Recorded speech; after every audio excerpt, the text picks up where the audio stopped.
اللہ الرحمن الرحیم۔ مفتی طارق مسعود آپ سے مخاطب ہوں۔ اس وقت ایک میرے نام سے مناظرہ پر مشتمل کلپ ایک بہت زیادہ وائرل ہو رہا ہے فیس بک پر اور یوٹیوب پر، جس میں یہ عنوان لگایا جا رہا ہے کہ مفتی طارق مسعود صاحب کا اہل حدیث عالم سے مناظرہ، اور اس میں دکھایا گیا ہے کہ جی مفتی صاحب کو غصہ آ رہا ہے اور دلائل دے نہیں رہے ہیں، اور اس طرح کے لوگوں کے کمنٹس آ رہے ہیں۔ تو اس کے بارے میں وضاحتی بیان بہت ضروری سمجھتا ہوں۔ مسئلہ یہ ہے کہ یہ جو اہل حدیث عالم ہے جناب، یہ بہت دنوں سے مجھے مناظرے کا چیلنج کر رہے تھے کہ آپ مجھ سے مناظرہ کریں۔ تو میں نے ان سے کہا کہ ٹھیک ہے، 3 طلاق کے موضوع پر بات کرتے ہیں۔ انہوں نے کہا نہیں، 3 طلاق کے موضوع پر میں بات نہیں کروں گا، بلکہ ہم تقلید کے موضوع پر بات کریں گے۔ میں نے کہا چلیں پھر دونوں موضوعات پر بات کر لیتے ہیں۔ کہہ رہے نہیں، صرف تقلید کے موضوع پر بات ہوگی، پھر بعد میں کبھی ہم اس دوسرے موضوع پر کر لیں گے۔ میں نے کہا چلیں ٹھیک ہے، پھر تقلید کے موضوع پر کرتے ہیں۔ تو میں نے ان سے کہا کہ آپ مجھے ذرا لکھ کے دے دیں کہ آپ کی نظر میں تقلید کا مفہوم کیا ہے، یعنی مناظرے سے پہلے یہ ذرا واضح ہونا چاہیے نا کہ تقلید کی ڈیفینیشن آپ کی نظر میں کیا ہے اور اس کا شرعی حکم کیا ہے۔ شرعی حکم کا مطلب یہ کہ تقلید حلال ہے، حرام ہے، ناجائز ہے یا جائز ہے، یا اس کی کیا قسمیں ہیں کہ کون سی قسم جائز ہے، کون سی قسم ناجائز ہے۔ تو یہ پوری بات جب آپ کی سامنے آ جائے گی منقع ہو کے، صاف ستھری ہو کے، تو پھر انشاءاللہ میں اپنا دعویٰ لکھوں گا اور پھر ہم اس دعوے سے ہٹیں گے نہیں، پھر ہماری ڈیبیٹ ہوگی۔ تو انہوں نے مجھے تقلید کی تعریف لکھ کے دی کہ تقلید کہتے ہیں قرآن و سنت کے خلاف کسی کی اتباع کرنا، اور یہ حکم لکھ کے دیا کہ یہ حرام ہے۔ تو میں نے کہا قرآن و سنت کے خلاف کسی کی اتباع کرنا تو ہم بھی حرام کہتے ہیں، تو یہ تو اس میں تو ہمارے دعوے میں تضاد ہی نہیں ہے، تو ہم بحث کس بات پہ کریں گے؟ قرآن و سنت کے خلاف تو کسی کو بھی فالو کرنا جائز نہیں ہے۔ تو یہ اس طرح ہماری واٹس ایپ پہ بات چل رہی تھی، تو پھر میں نے ان کو بلا لیا۔ میں نے کہا ایسا کریں، آپ ایک ملاقات کر لیں، بیٹھ جاتے ہیں، اور اپنے ساتھ افراد بھی لے آئیں آپ، اور وہ آپ جو میرے ساتھ بیٹھیں گے اس میں ہم کوئی مناظرہ نہیں کریں گے، بلکہ ہم یہ طے کریں گے کہ تقلید کے بارے میں آپ کا دعویٰ ہے کیا۔ یعنی سب سے پہلے آپ اس میں لکھیں گے تقلید کی آپ کی نظر میں تعریف ہے کیا، کسے کہتے ہیں تقلید، اور دوسری بات یہ کہ پھر جس کو آپ تقلید کہہ رہے ہیں اس کا شرعی حکم کیا ہے، وہ حلال ہے، حرام ہے۔ تو یہ ریٹن فارم میں آپ لکھیں گے، چونکہ چیلنج آپ نے کیا ہے تو پہلے آپ لکھیں گے، اس کے بعد پھر میرا جو دعویٰ ہے وہ میں لکھوں گا، تو پھر ہم اگلی نشست میں انشاءاللہ ہم اس پر بحث کریں گے۔ اور میں نے کہا میں مناظرہ نہیں کرتا، نہ میں مناظروں کا عادی ہوں، ہم آرام سے افہام و تفہیم کی ایک مجلس ہوگی جس میں آپ اپنے دلائل دیں گے، میں اپنے دلائل دوں گا، لیکن پہلے دعویٰ تو ریٹن فارم میں سامنے آئے نا۔ میں نے ان سے کہا ورنہ ہم جو ہے نا، ایک تو مرغوں کی لڑائی جیسے ہوتی ہے، اس طرح کی ہے کہ یہ بحث بن جائے گی کہ جیسے کوئی لڑ رہے ہوں بے مقصد۔ تو ان کو جب میں نے بلایا، یہ آئے، بیٹھنے کے بعد بھی میں نے ان کو یہ واضح کرایا، پہلے میں نے ان سے کہا میں صرف 10-15 منٹ بیٹھوں گا کیونکہ میرا سفر بھی ہے، اور ہماری یہ مجلس بحث کی ہے ہی نہیں، لہذا اس میں یہ بات ہی فضول ہے کہ میں دلائل دوں یا آپ دلائل دیں۔ دلائل کی دنیا میں ابھی ہم نے نہیں جانا، دلائل ہم اگلی نشست میں بحث کریں گے، ابھی ہم صرف یہ کہ آپ کا دعویٰ کیا ہے۔ تو میں نے کہا کہ اب آپ بتائیے کہ آپ کا دعویٰ کیا ہے۔ میں یہ چاہ رہا تھا کہ یہ اپنا دعویٰ واضح کریں، اور یہ کسی ایک بات پہ ٹکیں تو پھر میں اس کو ریٹن فارم میں لے کر آؤں، اور پھر میں اپنا دعویٰ کروں گا تو یہ اس کو واضح کریں گے، اور پھر اس کو ہم ریٹن فارم میں لے کر آئیں گے، یعنی یہ اس کو سمجھیں گے کہ واقعی دعویٰ آپ کا ہے کیا۔ تو تنقیح کے بعد ایک ان کا دعویٰ آئے گا، ایک میرا دعویٰ آئے گا، اور پھر ہم انشاءاللہ اگلی نشست میں اس پر ہم بات کریں گے۔ لیکن یہاں گڑبڑ یہ ہوئی کہ یہ بیٹھے ہیں، ان سے جب میں نے سوال پوچھا کہ تقلید کسے کہتے ہیں، انہوں نے جواب دیا کہ تقلید کہتے ہیں بغیر دلیل کے کسی کی بات کو ماننا یا اس کو فالو کرنا۔ حالانکہ یہ تقلید کی ڈیفینیشن غلط، میری نظر میں یہ ڈیفینیشن غلط کی تھی، لیکن میں اس بحث میں نہیں پڑھنا چاہ رہا تھا کہ یہ ڈیفینیشن صحیح ہے یا غلط ہے۔ میں نے کہا چلیں آپ نے یہ ڈیفینیشن کی ہے کہ تقلید کہتے ہیں بغیر دلیل کے کسی کی بات کو فالو کرنا، تو یہ تو ٹھیک ہے، تقلید کی تعریف ہو گئی، ہم اس کو لکھ لیں گے، ٹھیک ہے۔ اب یہ بتائیے کہ اس کا حکم کیا ہے، یہ عمل شرعن جائز ہے یا ناجائز؟ انہوں نے کہا کہ ناجائز ہے۔ میں نے کہا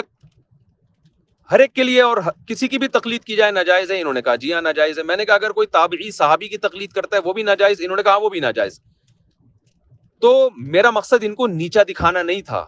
میں صرف ان کے دعوے کو سمجھنے کے لیے میں نے ان سے سوال پوچھا کہ یہ تو حدیث کی کتابوں میں بہت سے ایسے تابعی ہیں جنہوں نے صحابی سے مسئلہ پوچھا، صحابی نے بغیر دلیل کے جواب دیا، تابعی نے بھی دلیل ان سے نہیں پوچھی اور اس پر عمل کر لیا، جبکہ آپ کہہ رہے ہیں کہ یہ حرام ہے، تو کیا یہ تابعین نے صحابی سے جو مسئلہ پوچھا اور محض اعتماد کی بنیاد پہ، اور صحابی نے جواب بھی دے دیا اور صحابی نے دلیل بھی پیش نہیں کی، تو کیا یہ ناجائز عمل ہوا؟ میرا مقصد ان کو نیچا دکھانا نہیں تھا، میرا مقصد نہ یہ تھا کہ میں مناظرہ کر رہا ہوں، میرا مقصد تھا کہ میں چاہتا ہوں کہ آپ کی نظر میں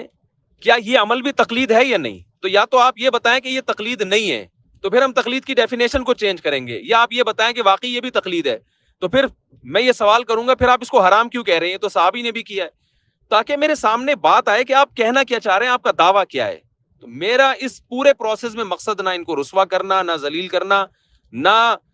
ان کو ہرانا، نہ خود جیتنا نہ خود ہارنا، نہ ان کو جتانا نہ ان کو ہرانا، اس لیے کہ جیت اور ہار تو جب بحث شروع ہوگی پھر ہوگی نا۔ ابھی یعنی اس کو میں یوں مثال دیتا ہوں کہ ایک میچ شروع ہوا ہی نہیں ہے اور آپ اس میں جیت اور ہار کے فیصلے کرنا شروع کر دو، اس میں مقابلہ کرنا شروع کر دو، یہ تو بے وقوفی کی بات ہے۔ تو میرا مقصد ان سے صرف اور صرف یہ تھا کہ آپ تقلید کی تعریف اور تقلید کا حکم بیان کریں، ریٹن فارم میں لے کر آئیں، جب آپ کریں گے تو میں بھی ریٹن فارم میں لے کر آؤں گا، پھر انشاءاللہ اگلی نشست ہوگی تو میرا ارادہ تھا میں بھی کتابیں لے کے بیٹھوں گا، یہ بھی کتابیں لے کر آئیں گے، اور پھر ہم دلائل دیں گے قرآن سے بھی حدیث سے بھی، کیونکہ ابھی تو یہ نہ بحث ہو رہی ہے نہ مناظرہ ہو رہا ہے۔ لیکن محترم نے یا تو جان کر خیانت کی ہے یا ان سے غلطی ہوئی ہے۔ سب سے پہلی بات یہ کہ انہوں نے اس بحث کو مناظرے کا نام سے اپلوڈ کیا ہے یوٹیوب پہ اور فیس بک پہ کہ یہ مناظرہ ہوا ہے، حالانکہ یہ مناظرہ نہیں تھا، یہ معاہدے کی خلاف ورزی ہے کہ ایک بحث جس میں مناظرہ، بحث ہماری شروع ہی نہیں ہو رہی، بحث کے لیے ہم یہ طے ہوا تھا کہ آئندہ کے لیے کوئی ڈیٹ ہم طے کریں گے جس میں ہماری بحث ہوگی۔ دوسری بات یہ کہ جو لوگوں کے اس میں نیچے کمنٹس آ رہے ہیں مفتی صاحب دلائل نہیں دے رہے قرآن و سنت سے، اور محترم جو تفسیر کی کتابوں کے حوالے دے رہے ہیں مفتی صاحب ان حوالوں کی طرف بھی توجہ نہیں کر رہے، تو میں دلائل اس لیے نہیں دے رہا کہ یہ دلائل کی ابھی بحث، یہ ہمارا طے ہوا تھا کہ ابھی دلائل کی مجلس نہیں ہے، یہ ابھی یہ اس پہ ہم جائیں گے ہی نہیں کہ کس کی دلیل صحیح ہے کس کی دلیل غلط ہے، کیونکہ دلائل کی دنیا میں آنے کے لیے پھر پہلے دعویٰ طے ہوگا۔ جو لوگ میرے حالات سے واقف ہیں، میرا 10 سال پہلے ایک اہل حدیث عالم سے ایک بحث طے ہوئی تھی 3 طلاق کے موضوع پر،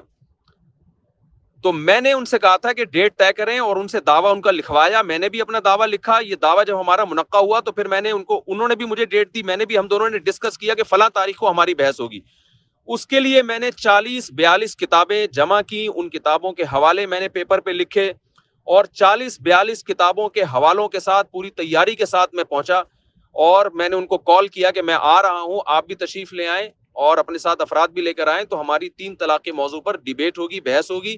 کہ 3 طلاقیں ایک ہوتی ہیں کہ 3 ہوتی ہیں، مگر وہ محترم عالم تشریف نہیں لائے، کوئی عذر ہوگا یا کیا وجہ ہوگی یا ان کو کہیں سفر پہ ہوگا، مجھے نہیں معلوم اس بارے میں، لیکن وہ نہیں آئے۔ یہ میں اس لیے بتا رہا ہوں کہ جب میں کسی سے کسی علمی موضوع پر بحث کے لیے آمادہ ہوتا ہوں تو میرا اسٹائل یہ ہوتا ہے، جس اسٹائل میں مسجد میں بیٹھا ہوا ہوں وہ اسٹائل بتا رہا ہے کہ میں یہاں بحث کرنے کے لیے نہیں بیٹھا، مناظرہ کرنے کے لیے نہیں بیٹھا۔ میں نے تو ان کو ایک بلایا تھا کہ گپ شپ کے ماحول میں آؤ یار، مل بیٹھ کے ذرا طے کر لیتے ہیں کہ آپ کا دعویٰ ہے کیا، اور میں نے کہا افہام و تفہیم ہوگا، اس میں ہم طے کریں گے آپ کا دعویٰ ہے کیا، پھر نشست بعد میں ہم بحث کریں گے، مناظرہ کہہ لیں آپ اس کو یا بحث کہہ لیں وہ بعد میں ہوگی۔ تو لیکن یہ کہ لوگ اس کو چونکہ مناظرہ سمجھ رہے ہیں، انہوں نے چونکہ اس کو اپلوڈ کیا مناظرے کے عنوان سے، لوگ سمجھ رہے ہیں کہ مناظرہ ہے، تو ظاہر ہے مناظرے میں تو دلائل دیے جاتے ہیں، کتابیں پیش کی جاتی ہیں، اور لوگ دیکھ رہے ہیں کہ مفتی طارق مسعود صاحب نہ تو دلائل دے رہے ہیں نہ کتابیں پیش کر رہے ہیں، اس پہ لوگوں کے نیگیٹو کمنٹس آ رہے ہیں کہ دیکھو مفتی صاحب وہ تو آگے قرآن کی آیتیں پڑھ رہا ہے اور مفتی صاحب دلائل نہیں دے رہے، تو بھائی آپ کیوں قرآن کی آیتیں پڑھ رہے ہو؟ پہلے آپ یہ تو بتاؤ تقلید کسے کہتے ہیں؟ تو محترم نے جو بتائی تقلید کی تعریف وہ یہ بتائی کہ بغیر دلیل کے کسی کی اتباع کرنا، یہ ریکارڈ ہے اسی میں آپ سن سکتے ہیں، بغیر دلیل کے کسی کی اتباع کرنا۔ میں نے کہا اچھا یہ کام حرام ہے حلال ہے؟ انہوں نے کہا حرام ہے۔ میں نے کہا کوئی بھی کسی کی تقلید کرے حرام ہے؟ انہوں نے کہا حرام ہے۔ میں نے کہا پھر تابعی صحابی کی تقلید کرے وہ بھی حرام؟ اب یہ چپ ہو گئے۔ اب یہ بات کو انہوں نے گھمانا شروع کیا، قرآن کی آیتیں پیش کر رہے ہیں، قرآن کہہ رہا ہے کہ جس چیز کا علم نہیں ہے اس کو فالو مت کرو، اور تفسیر رازی میں بھی یہ لکھا ہے، تفسیر ابن کثیر میں بھی لکھا ہے۔ ظاہر ہے میرا اس موقع پہ غصہ آنا ایک نیچرل تھا کہ میرا سفر بھی ہے، میں تھکا ہوا ہوں، اور میں نے آپ کو ٹائم دیا، اس کام کے لیے میں نے ٹائم نہیں دیا تھا آپ کو، میں نے تو صرف دعویٰ لکھنے کے لیے، اور آپ نے میرا اتنا ٹائم برباد کر دیا، تو میرا غصہ آنا بالکل ایک نیچرل تھا۔ اور اس میں بھی انہوں نے یہ گڑبڑ کی کہ اس کو لائیو چلا دیا، حالانکہ میں نے ان کو ریکارڈنگ کی اجازت دی تھی، لیکن انہوں نے لائیو چلا دیا اس کو۔ چلو لائیو چلانا بھی اتنا برا نہیں ہے، لیکن اس کو مناظرے کا نام آپ نے کیوں دیا؟ آپ کو تو صرف اس کو یہ نام دینا چاہیے تھا کہ مفتی صاحب کے ساتھ میری ایک میٹنگ ہوئی تھی، اور اس میٹنگ میں ہم نے یہ طے کرنا تھا کہ مناظرہ ہمارا ہوگا کس بات پر۔ یعنی دعویٰ کیا ہے اس کو منقح کرنا ہے. تو یہ اس سلسلے میں مفتی صاحب سے میری بحث ہوئی, تو اس کو لائیو بھی انہوں نے چلایا. دوسری بات, اس کو مناظرے کا انہوں نے نام بھی دیا. اور تیسری بات یہ ہوئی کہ دعویٰ یہ نہ لکھ کے دیا انہوں نے, اور جو دعوے کی جب میں نے تنقیح کرنا چاہا, دعوے کو میں نے سمجھنا چاہا کہ آپ جو یہ کہہ رہے ہیں کہ تقلید حرام ہے, تو تابعی کے بہت سارے ایسے فتاوی, صحابہ کے بہت سارے ایسے فتوے ہیں حدیث کی کتابوں میں, جن میں آتا ہے کہ تابعی نے صحابی سے حلال و حرام کا مسئلہ پوچھا, صحابی نے جواب دیا, صحابی نے دلیل نہیں دی, تو اور پھر بھی تابعی نے اس پر عمل کیا. تو یہ عمل اگر تقلید ہے تو اس کو آپ جائز کیوں کہتے ہیں؟ اور اگر اس کو آپ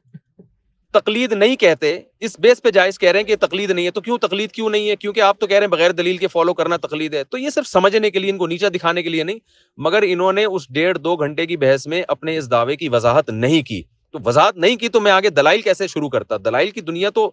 جب آپ کا دعویٰ منقع ہوگا, واضح ہوگا, اس کے بعد شروع ہوگی نا. لیکن وہ پورا ایک کلپ گیا ہے اور اس سے یہ تاثر دینے کی کوشش کی گئی ہے کہ مفتی صاحب مناظرہ ہار گئے. مفتی صاحب, میں نہیں کہتا کہ انہوں نے تاثر دینے کی کوشش کی, لیکن لوگوں کو یہی میسج جا رہا ہے, لوگ یہی سمجھ رہے ہیں کہ مفتی صاحب مناظرہ ہار گئے. تو ایسا نہیں ہے. اگر آپ نے بحث کرنی ہے تو میں آپ کو دوبارہ دعوت دیتا ہوں,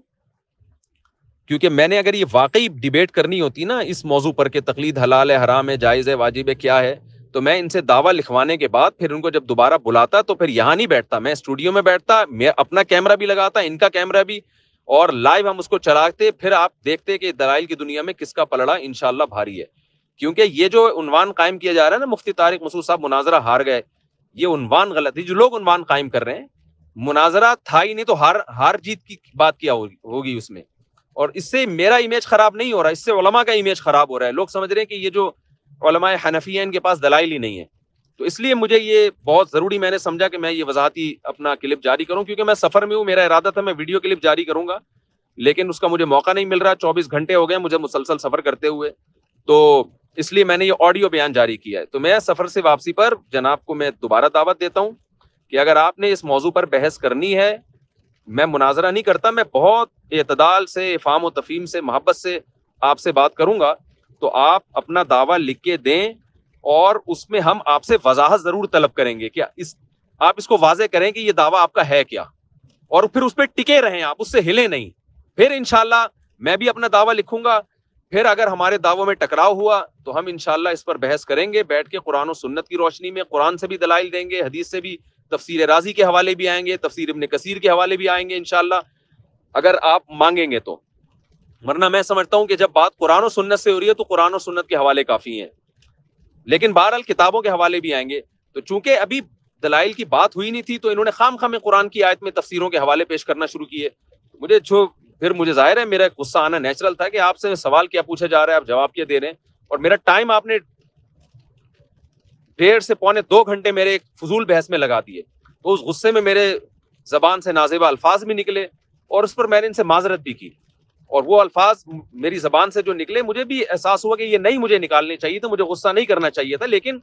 میں سمجھتا ہوں اس غصے کے لانے کے جہاں میری غلطی ہے, لیکن اس غصے کے کا سبب بہرحال یہ محترم بنے ہیں, کیونکہ ان سے جو بات طے ہوئی تھی یہ اس بات پہ ٹکے نہیں, اور انہوں نے اس کو مناظرے کی طرف لے جانے کی کوشش کی ہے. ہمارے بعض حضرات کو اس پر بھی اشکال ہوا ہے کہ شاید وہ یہ سمجھیں کہ میں حضرت مولانا امین اوکاڑوی صاحب کی شان میں نے گستاخی کی ہے. تو یہ بھی میں وضاحت کر دوں, مولانا امین اوکاڑوی صاحب بہت بڑے یعنی عالم تھے, صاحب علم تھے. میں نے صرف ان کے بارے میں یہ کہا ہے کہ وہ مفتی نہیں تھے. محقق نہیں تھے کا مطلب بھی یہ کہ مفتی, لیکن وہی بات ہے نا کہ یہ انہوں نے لائیو کر دیا, تو یہ سب چیزیں ریکارڈ ہوتی ہیں تو انسان ایک ایک لفظ سوچ سمجھ کے سنبھال کے بولتا ہے. تو وہ جلدی میں نے ان کو کہہ دیا کہ محقق نہیں تھے, مفتی نہیں تھے. تو لوگ سمجھ رہے ہیں کہ مفتی صاحب ان کو مانتے ہی نہیں ہیں, ان کی گستاخی کر رہے ہیں. تو ایسا نہیں ہے, مفتی نہیں تھے, لیکن بہرحال ان کی ایک علمی خدمات ہیں, اور ہمارے بزرگوں میں ان کا شمار ہوتا ہے, ہمارے اکابر میں ان کا شمار ہوتا ہے. میں اپنے بڑوں کی, اکابر کی گستاخی کا کبھی سوچ بھی نہیں سکتا. لیکن بات یہی ہے کہ ایک چیز ریکارڈ ہوتی ہے, وہ سنی جاتی ہے, اس میں دیکھا جاتا ہے کہ کون سے الفاظ جذبات میں نکلے ہیں, کون سے الفاظ ایسے ہیں کہ جن میں بات ٹھیک ہے لیکن الفاظ نامناسب ہیں. تو یہ جو ہے وہ یہ بھی ایک میں سمجھتا ہوں کہ لائیو جانے کی وجہ سے غلط فہمی ہوئی ہے. مولانا امین اوکاڑوی صاحب کا تہہ دل سے میں اکرام کرتا ہوں, اللہ تعالیٰ ان کی مغفرت فرمائے. یعنی احترام کرتا ہوں، اللہ تعالیٰ ان کی مغفرت فرمائے، ان کے درجات کو بلند فرمائے۔ اچھا، ایک اور بات بھی چلتے چلتے یہ بتانا ضروری ہے کہ اس بحث کے دوران جو بھی بات ہو رہی تھی اس کے دوران کسی صاحب نے یہ بھی کہا تھا، مولانا عبد الواحد قریشی صاحب ہیں، کوئی مناظر ہیں،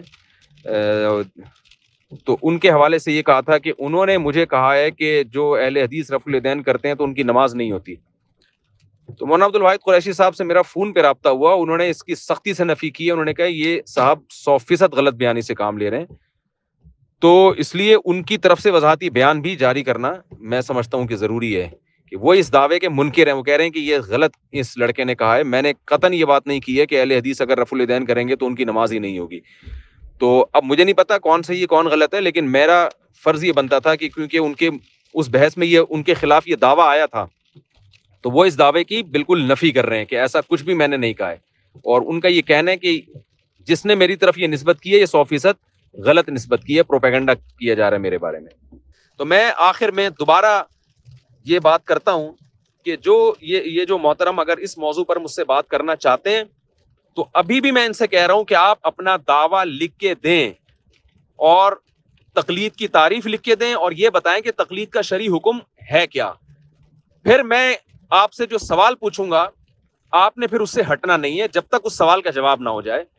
پھر انشاءاللہ ہم بیٹھیں گے، اس پر بات چیت کریں گے اور آپ سے بحث ہوگی، میں اس کے لیے تیار ہوں، اگرچہ میں مناظرے نہیں کرتا، لیکن چونکہ اب یہ چیز میں مجھے ڈال دیا انہوں نے اور امیج بہت خراب کیا جا رہا ہے علماء کا، تو میں پھر انشاءاللہ اس جو ہے نا یہ ایک بیان ریکارڈ کروا رہا ہوں کہ آپ ان کو میرے ساتھ بحث کروائیں اور یہ اپنا دعویٰ لکھ کے دیں، انشاءاللہ اس کے بعد ہم ایک چیز ریٹن فارم میں آئی نہیں ہے اور آپ جناب اس پہ قرآن و سنت سے دلائل دینا شروع کر دیں، تو یہ دنیا میں کوئی بھی عقل مند اس کی آپ کو اجازت نہیں دیتا۔ تو میرا خیال ہے اتنی بات کافی ہے، اور خلاصہ اس کا یہی ہے کہ مناظرہ نہیں تھا، یہ جب مناظرہ نہیں تھا تو اس میں دلائل کی تو بات ہی، دلائل سے بحث کرنا ہی غلط ہے۔ اللہ تعالی ہم سب کو سمجھنے کی عمل کی توفیق عطا فرمائے اور ہمیں امت کی خیر خواہی کی توفیق عطا فرمائے۔